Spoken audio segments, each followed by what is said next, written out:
right, so I'm supposed to put this fluid in to that level. Let's see.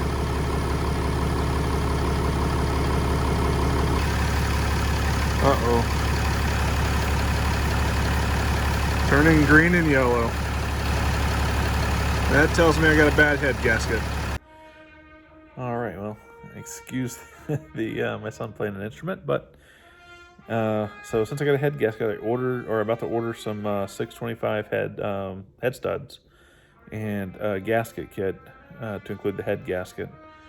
And I guess I'll get ready to start taking the head off and go get it resurfaced and pressure tested.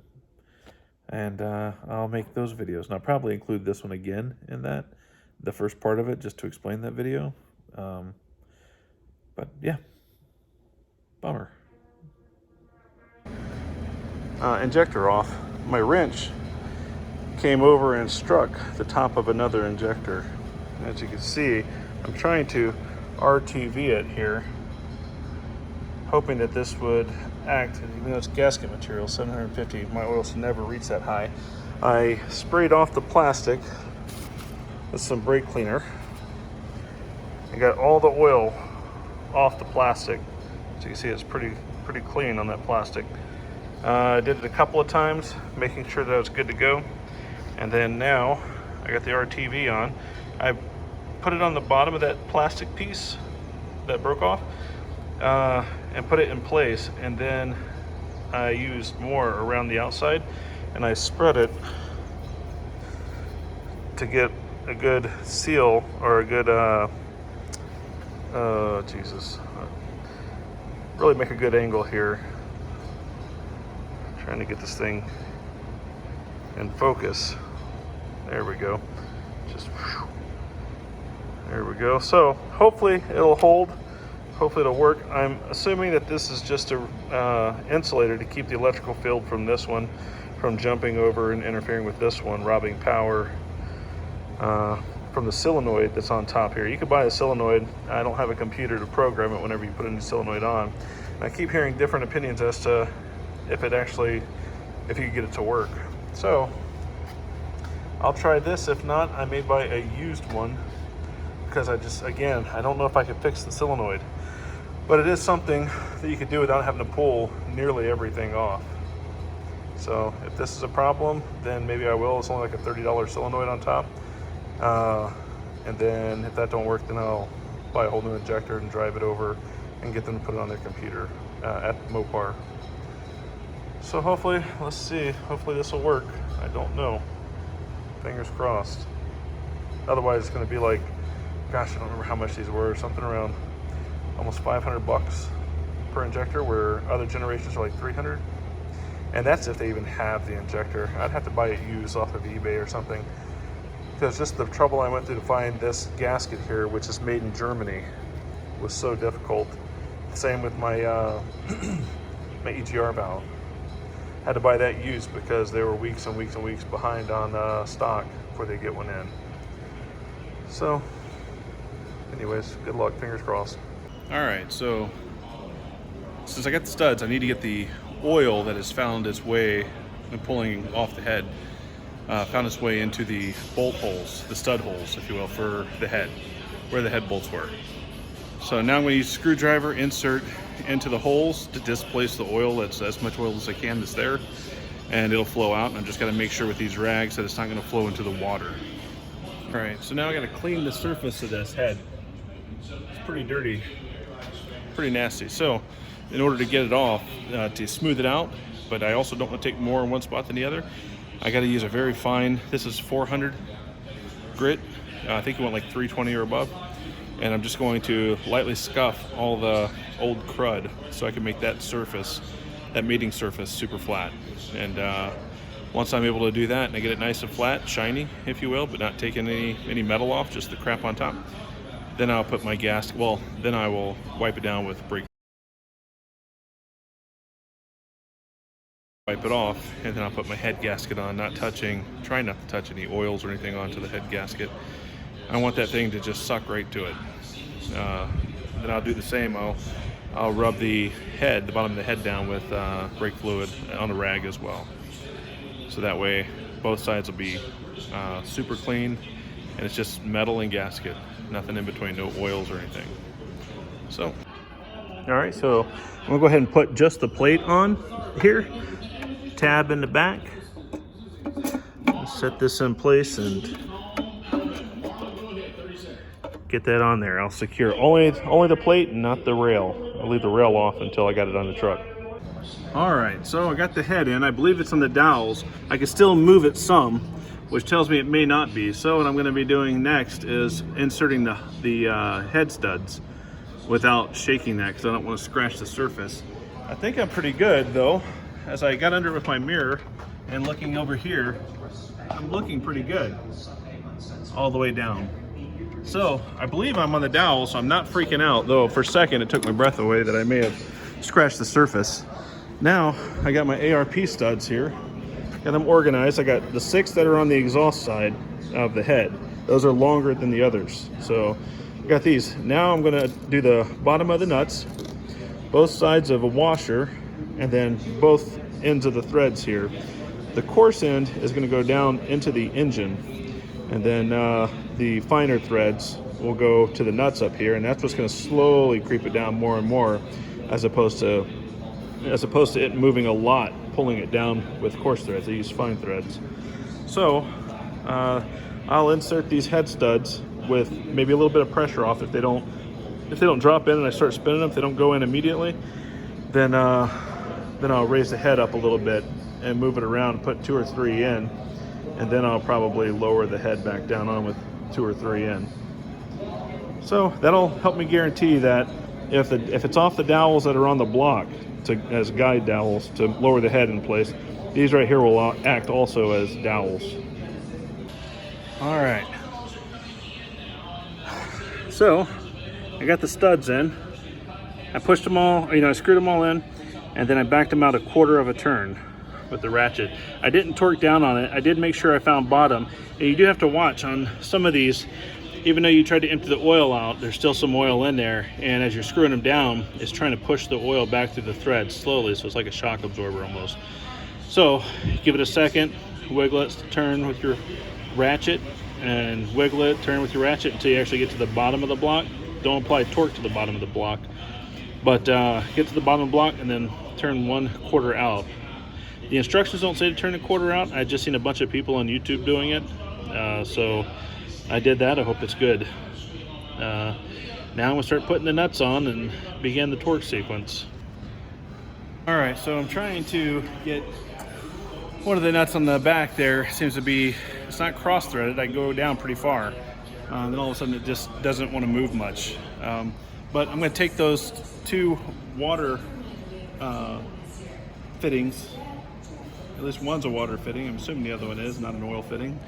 But I could be wrong. But anyways, I'm gonna take those off and get them out of the way, especially for whenever I'm torquing the wrench. I don't want a problem to happen whenever I get to, like I did with the injectors, where I hit something and break it. So I'm gonna take those 2 fittings back off and get it. All right, so I got the new bolt and nut in. They sent it to me free of charge. I had to send the other one back, and I just got it back yesterday, which was about a week and a day later after I called them. So this just kind of helps put it in perspective about making sure you buy these bolts before your head gasket ever goes out, so that way it doesn't. Because right now I'm trying to find parts for a 5th gen, a 2019.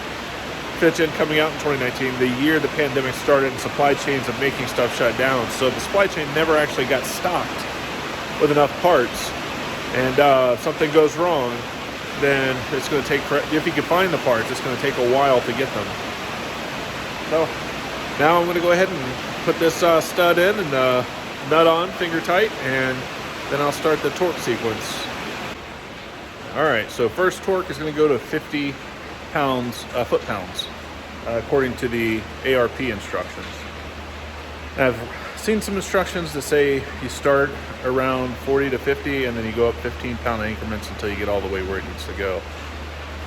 I'm probably going to stick at least 50 to 100, and then I'll probably go somewhere in between, working my way on up to 150. We'll see how it goes, but anyways, The first torque here is going to be 50.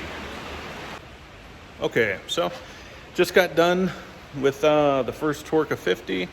Now I'm gonna go up to 100. And of course I got my digital torque wrench here, which is kind of good. I really prefer the mechanical one, but surprisingly, whenever I have to move the light around, it gets dark in here and it gets kind of hard to read. And I don't know, maybe feel, but I think I like to feel a mechanical torque wrench. But this right here will let you know with an auditory alarm. One, whenever you're approaching, and then whenever you hit the torque. So that's good. So now from 50 going up to 100. All right, so just got done with my torquing to 100. About to move up to 150. Make sure before you go back, just check all your bolts. I'm not sure, but I think I may have not torqued down number one, the first one. So I must have been off on it. I don't know how. Then again, I could have torqued it, and then torquing all the others brought it down and made it feel like it wasn't super torqued. But yeah, so I've gone through 50, then 100, and then now I'm going to go to 150. I'll do that, and then I'll probably give it a few minutes, and then I'll probably go back and do 150 again on all of them just to make sure. But I keep my sequence paper right up there, and I wish I had something to mark, paint marker or whatever. I'm always nervous about putting a chemical on something that gets really hot over and over again. Because if the chemical embeds into the metal and then it starts changing its expansion rate different than the metal, then I don't want it to crack or anything. But anyways, this is my operation so far. Going to 150. It's getting hard. All right, well, man, I could hardly hold the phone. So torqued all 26 studs there to 150 foot-pounds. My arm is tired, my goodness. I did it really slow. I was nervous that I would strip the threads, even though that's what it calls for, is 150. I almost didn't even want to get to 150. Like, do it at like 147, 148. It says 150, I went 150. So I'm just gonna let it sit for a few minutes, rest. I'm just gonna go through and check the torque on them, make sure they're good, make sure that any air trapped in gaskets or any fluid that may have been on the deck, even though I claimed it the other day, it's been sitting on there. So gosh, I hope there's not fluid in the cylinder heads or cylinder walls now. It may be, but it should get pushed out. But I mean, it shouldn't. There's no reason for fluid to be in there right now. All right, well, I'll torque it one more time just to top off the torque there, just to make sure that whenever the whole head went down, that the rest of the bolts there, now that everything's down, will still all be at 150 whenever I check it. All right, so next I'm going to put on the exhaust manifold. I got the heat shield right there. I'll put on new set of gaskets, part number there, assuming they're the correct ones, don't get handed. I put all of the stuff in order, by the way, so every bolt that I took off is in its place here, the bottom ones and the top ones up there. I'm going to coat the threads with some anti-seize compound right there, so that way they don't get stuck for the next person. Also, I made some instructions on how to do this, and then I am altering them as I go along to find out what I didn't think about on my couch order-wise. So whenever, I'll try to put this on a Google Drive and link it to the video. That way if you want to read, and I'm trying to put all the bolt sizes if I remember, and then the torques that I've collected online. And the torques are from people I've watched on YouTube. I don't have the manual for this, but I watched a Mopar guy do it. And then I watched another guy who is just a garage mechanic, not just, he's a garage mechanic. So the torques all seem to match up along all the different ones. So I'm assuming they're correct. Also the ones that are in Newton meters, which is the one from a Mopar guy, I converted those over with a mathematical formula for Newton meters to foot pounds, and then also to inch pounds.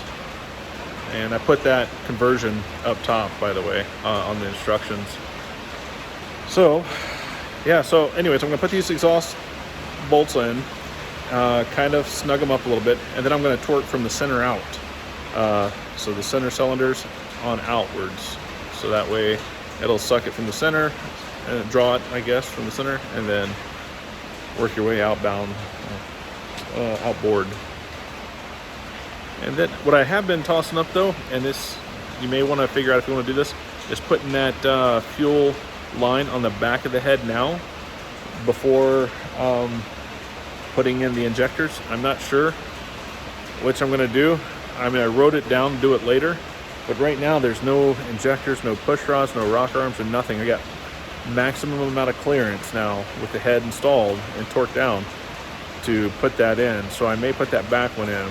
I'll see whenever I lift it over that hook and try to put it on. I'll see if I'm going to see if I can get the fuel rail in there later on. But if I swing it over and start to put it in and see that I won't be able to slide the fuel rail under it to get that installed later, because it's a later step, then I'll hold off.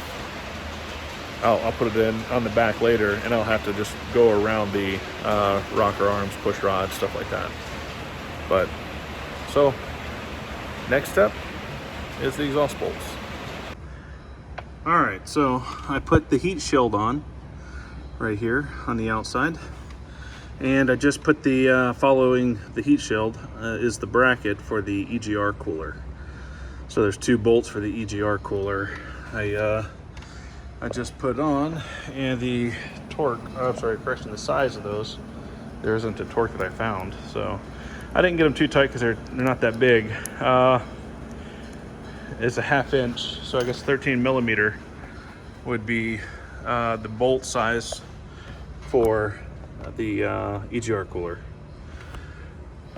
All right, next I guess well, let me go check my notes here.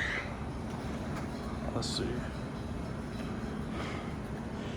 All right, so I got the bracket, EGR cooler bracket, solid EGR cooler, and transmission dipstick. All right, well, I guess I'll do that next. Okay, so I got the cooler in, I did the bolts back there, or the 2 nuts to the manifold and back. I wish I wouldn't have put all of this on yet. I would like to have I'd like to have put this on into the EGR cooler. As soon as I set it on the studs back there, I'd like to have put this on while I'm lowering that EGR cooler, put this hose on, because it presses into it. That would have made it easier. But I was able to manipulate this line with my hands because I'm pretty strong and all that. So then once I got the EGR cooler in and the transmission dipstick on, I put the hose on my water fitting back there and clamped it. And then I came over and put this bracket on right here. This plastic piece, by the way, it goes over. So the bracket here that you took off slides in behind this plastic piece, because the plastic piece is going to bolt up right there on that stud. But anyways, got the 2 bolts there and down below. So that's where I'm at now. I'm probably going to put the new belt on. I got a new belt for all this, and I'll keep this old belt in case it goes bad while I'm on the road, since I haul RVs a lot. So I guess the new belt and then alternator. I'll pull this bolt out and slide it right into the hole here. So all right, I better film the pattern for this. It's supposed to go around the alternator.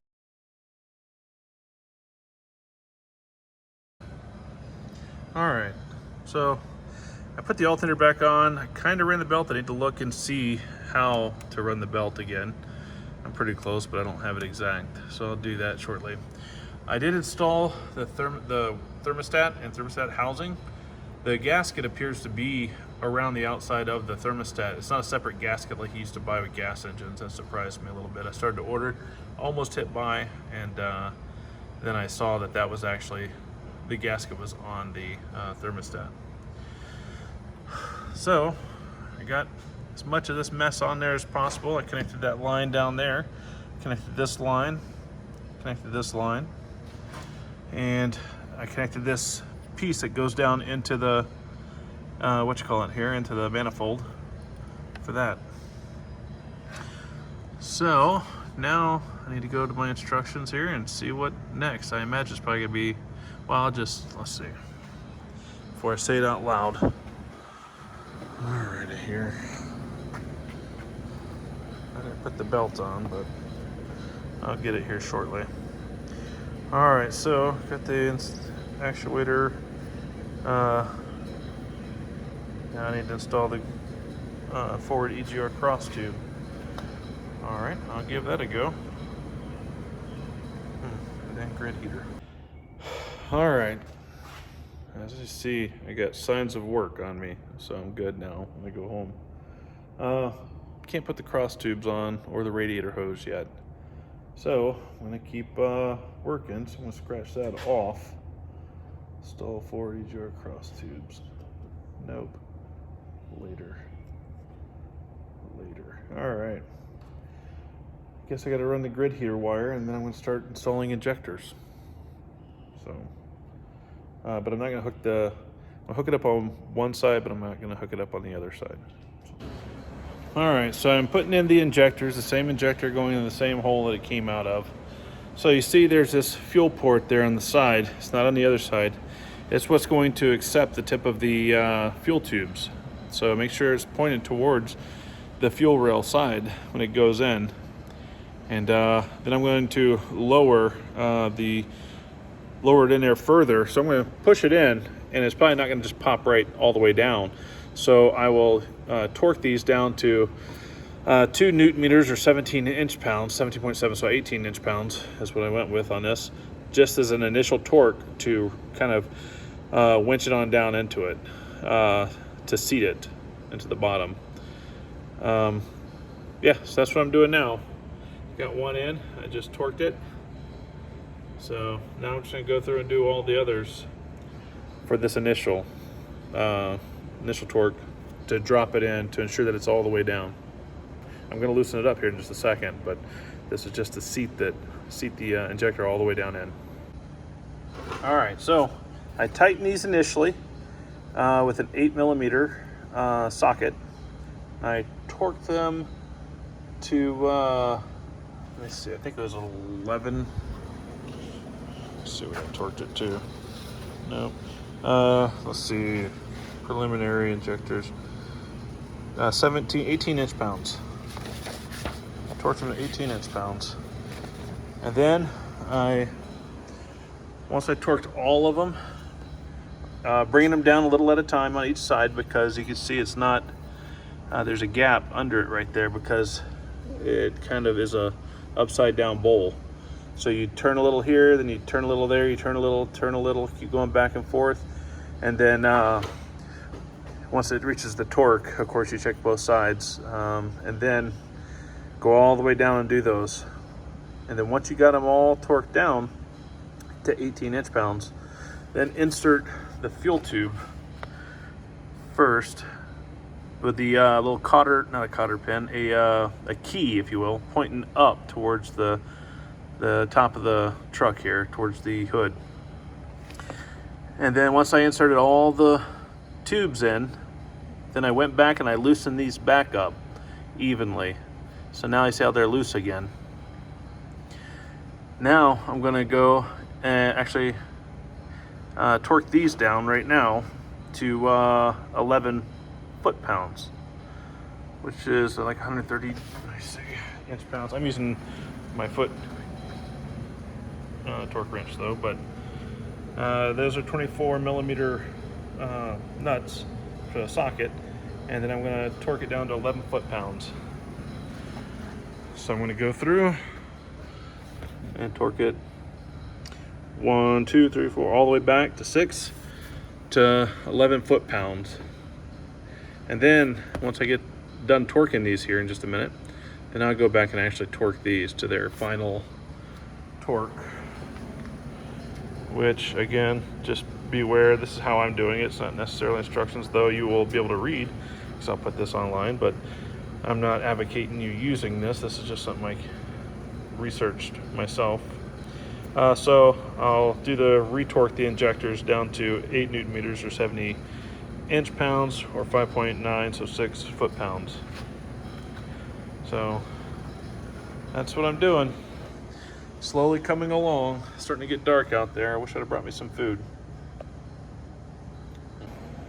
All right, so the back two I can't get with a socket, at least not with the deep well socket that I have for impact wrenches.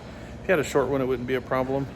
So I bought a set of crow's feet, metric, for the fuel rails, because those are going to be 19. But this one right here, I got the 24 on there. And anytime you're using a torque wrench and a crow's foot, you want to make sure it's at a 90-degree angle to make sure you get the right torque. Because if you extend the leverage out, if you go out there, well, now you have a lever. There's going to be more torque on it than what is read by the torque wrench. So make sure you keep it always at a 90. There is a equation they used to teach us, not necessarily teach us, but if we wanted to know, we could look it up in the book in the military when working on helicopters. I thought about maybe including that in the list there. I may, but I doubt it.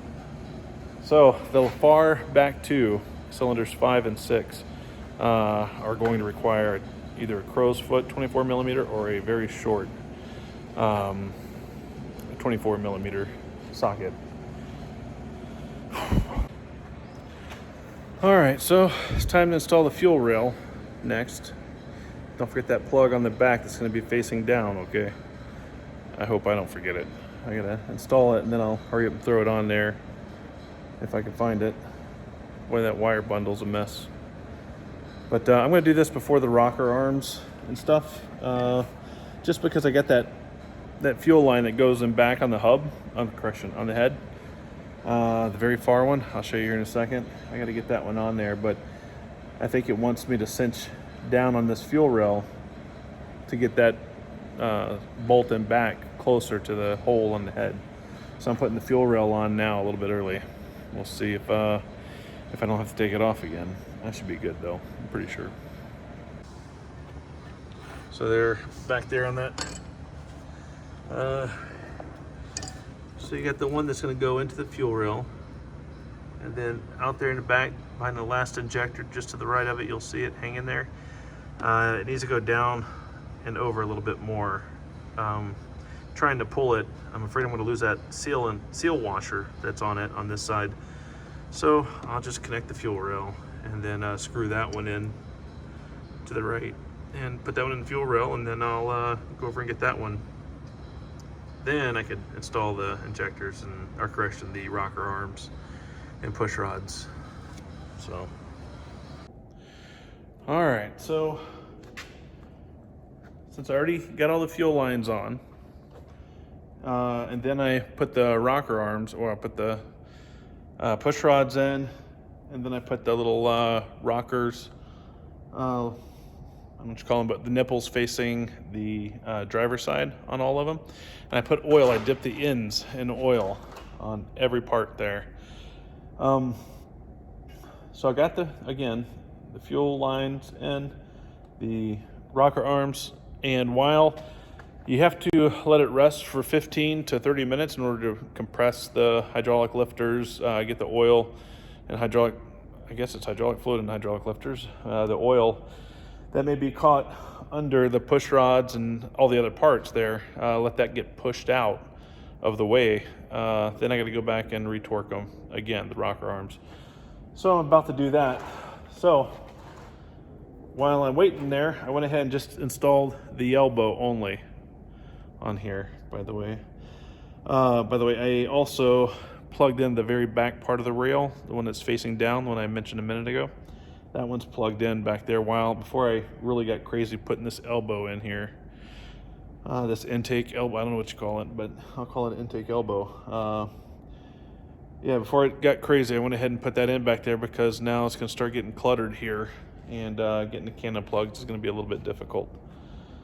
So I'm probably going to put the one on the fuel rail there as well, get that one taken care of. Actually, scratch that. I'm going to wait for that one whenever I put the injector harness on top. whenever I plug the 2 Canon plugs into that, then I'll plug in, because it'll probably be pretty close to the same harness. Might as well just move them all into position right then. So, yep, I tightened that down, and now I need to go through and do another torque check on this.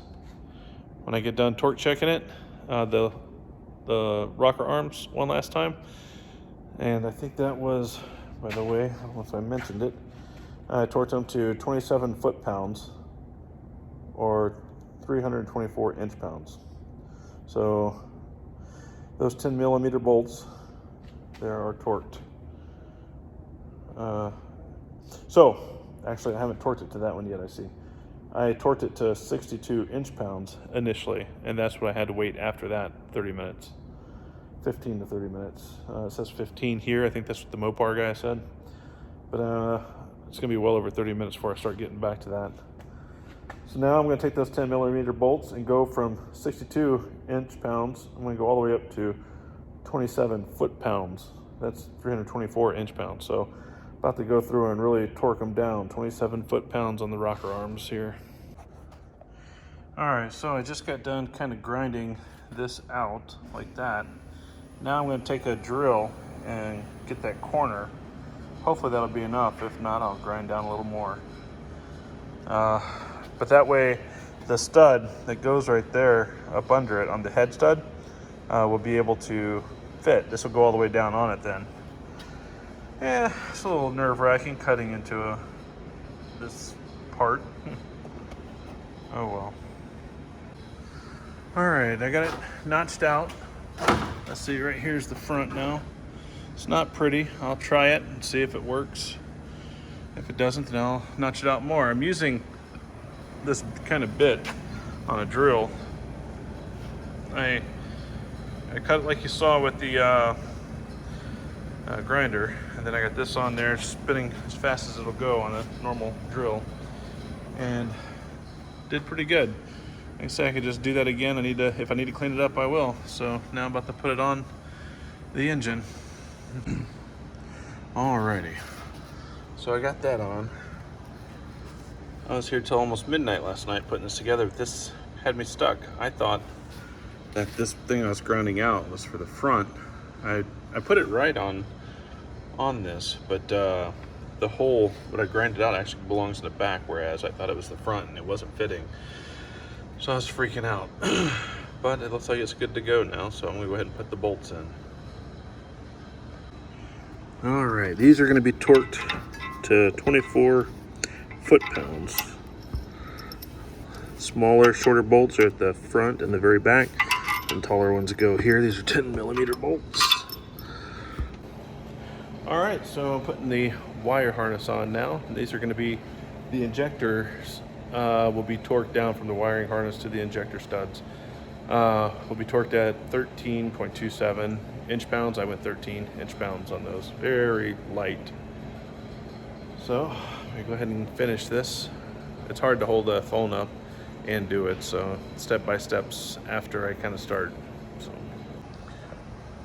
All right, well, I kind of slacked off recording here at the very end, but as you can see, after I put in all of that mess there and the fuel rails and the elbow here, and I mounted the lower cover, the rocker cover, the harness, which I showed y'all, the upper CCV or cover, I guess you'd call it, and then I put the CCV filter in and that top on. Then I started kind of plugging in some Canon plugs, since I had that harness connected. I went ahead and plugged in the harness, the two over there, and both the rear and the front. I know the rear has numbers on it. It says for 4, 5, and 6. I mean cylinders, so that was the back one. I was a little confused at first, but then I came over and I mounted the two tubes coming, one coming out of the cooler, and then the other, going up. Oh well, unfortunately you can't see it too well here, but it was that forward connector, and then the rear connector back there was already plugged in. the water, or was it an air hose? I don't remember if it's an air hose. Anyways, then I went ahead and hooked up my tube, I hooked up my radiator hose, and then I hooked up my cross tube here, and I left it kind of loose, and I left my EGR valve pretty loose, and then I connected the two, clamped it down on both sides, that clamp and this clamp here. Clamped it down nice and tight, and then I finished tightening the EGR valve down to the elbow there. Then I just went about plugging in the rest of it, and I hope I got all of the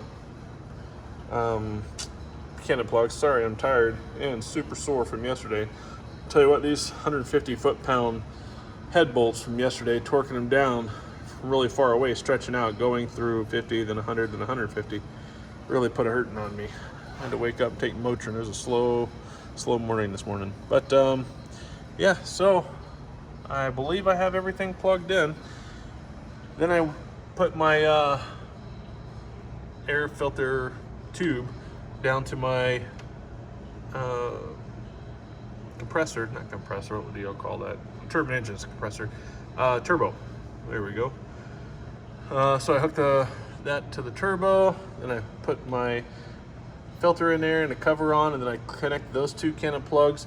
I did replace the alternator belt, by the way, and I'll try to share a picture.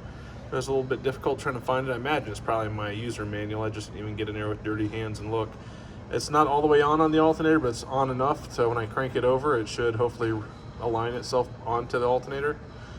We'll see. And heck, I think I'm about ready.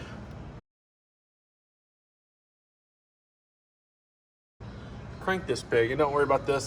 This red thing is just my bypass filter that just filters the oil down to, I think, a progressive filter down to 1 micron. So that way my oil could be cleaner than it is when you get it off the shelf. I still got to hook this up here to the bracket. I got the bracket over there. I just haven't done it yet. I got to probably pull this filter off again, and so I go down there. Not looking forward to that.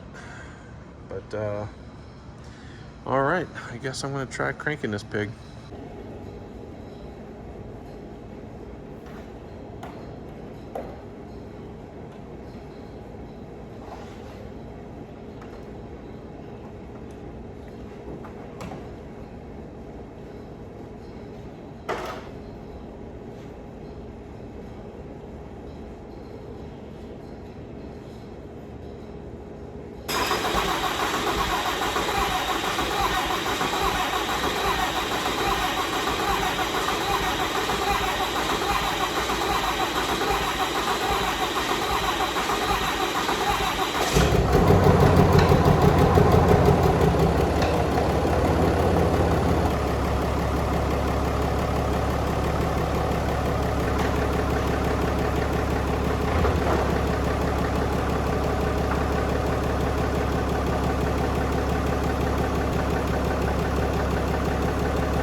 All right, so it looks like I got a small leak in the very back. Most likely the one on the rail that goes around to the back of the cylinder head. I don't think the cylinder head is what's leaking. It's the same tube though, where it goes. That tube goes into the rail. Yeah, I think that it's got to be the one dripping, I'm guessing. So get a little wrench in there and see if I can tighten that pig down and hopefully let this thing run for a little bit. And fingers crossed it'll be good. I don't know. All right, she's running and not leaking. So I thought it was the number 5 injector that was leaking on this thing. Just looked like where it was coming from, and I touched the injector and there's fuel on it, so I'm like, boom, number 5. Took it apart enough to tighten it, put it back on, all the stuff back on, cranked it up, leaking again. Took all the stuff off, pulled the fuel tube out and the nut holding it, and the fuel line off the rail to the tube, and inspected it all, put it back on, cranked it up, leaking again.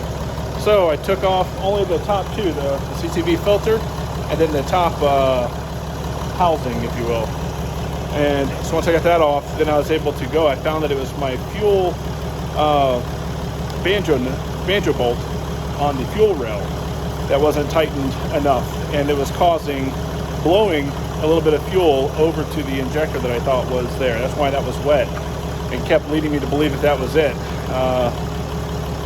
Yeah, so when we turned it on the last time, my uncle came out here and he sat in there, and I looked, and then I sat in there and cranked it up, and he looked, and finally we saw where it was slowly spraying from. So, boom, barring no new leaks here as it warms up, I think we got this licked. All right, running smooth too, really good. All right, there we go. All good to go. Now I just need to wipe down some things, and we'll be squared away. Runs really smooth. Just gonna make sure there's no check engine lights. I got all my connectors. Yep, we're good. Just my seat belt and my hood up. Awesome. So that's that. All right. So there was still leaking, but I didn't know it was a leak at first. I heard what sounded like the belt squeaking, and then I thought it may be a bearing on the tensioner. So I went to, I think it was Advanced Auto, and I got the automotive stethoscope, so that way I could put it all around the engine, touch the engine in those locations to see if that's where the squealing, it sounded like again. Just like a belt, but I couldn't risk if it was a tensioner because I don't want to get stuck, broke down on the side of the road. So I got this. I was going to buy a tensioner too, but I thought, well, let me just check with this just to make sure. Good thing I didn't. It turns out that I have an exhaust leak.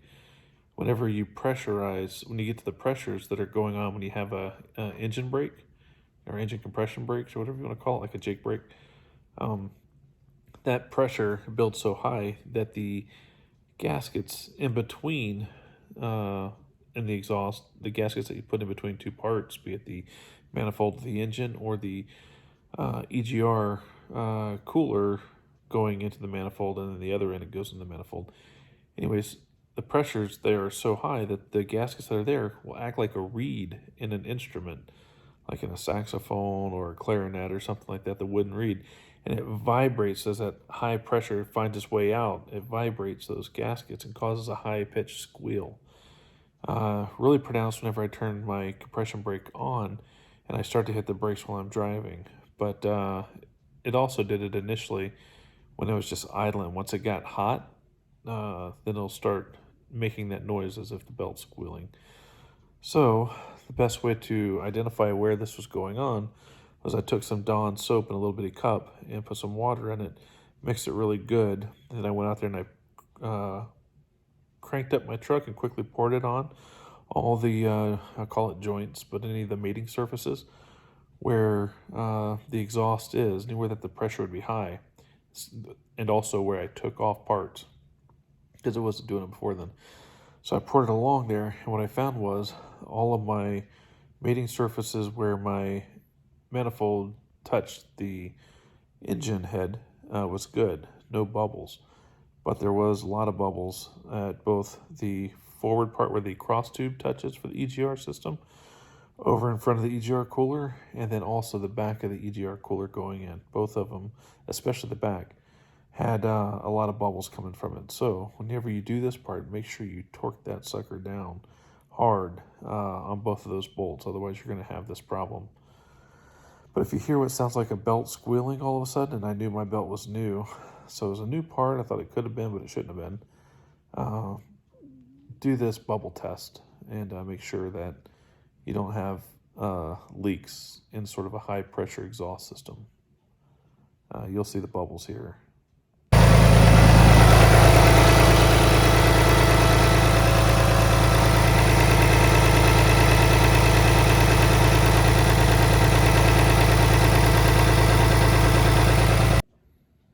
All right, so I took some pictures of the notes that I had made and the checklist. I will eventually, hopefully, put it on a Google Drive so you can print it out at home. But just if you need it right now, screen grab, watch it on your phone, screen grab the image, or on your computer, screen grab it, each page, and then since it'll be a picture, just print the picture out on your printer if you want to use any of this stuff. Again, this is just how I did it. This is just from my research. I'm going to say every bit of it's wrong.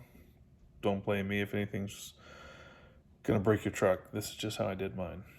So, hope this helps anybody, and good luck.